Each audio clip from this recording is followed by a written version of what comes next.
Hello বন্ধুরা, welcome to my channel.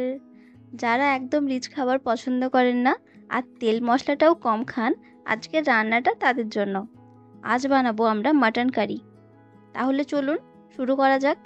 প্রথমেই আমরা নিয়ে নেব দুটো পেঁয়াজ, দুটো লঙ্কা, একটু আদা, একটু রসুন আর একটা টমেটো। এটাকে ভালোভাবে মিক্স করে নেব। এবার কড়াইয়ে দেব 2 চামচ তেল। আমি তেলটা কমই দিয়েছি, যদি চান আপনারা বেশিও দিতে পারেন।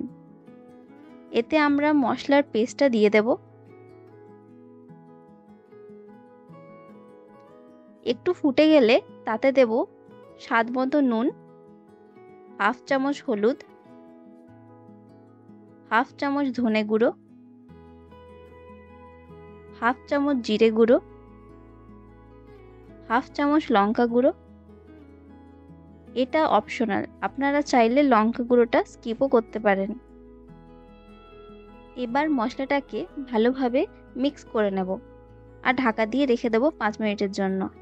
যখন দেখব মশলা থেকে তেল বেরোচ্ছে, তখন মাংসগুলো দিয়ে দেব। আমি হাফ আলু দিয়েছি, আপনারা চাইলে নাও দিতে পারেন। এবার মাংসটাকে একটু নাড়িয়ে নেব।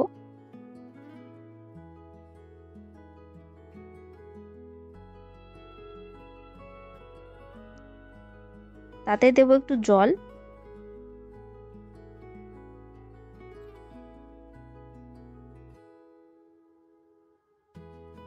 ভালোভাবে নাড়িয়ে ঢাকা দিয়ে দেব 5 থেকে 10 মিনিটের জন্য।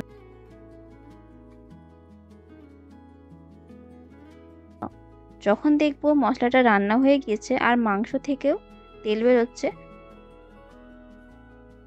তখন জল দিয়ে মাংসটা সেদ্ধ হতে রেখে দেব 40 থেকে 45 মিনিটের জন্য।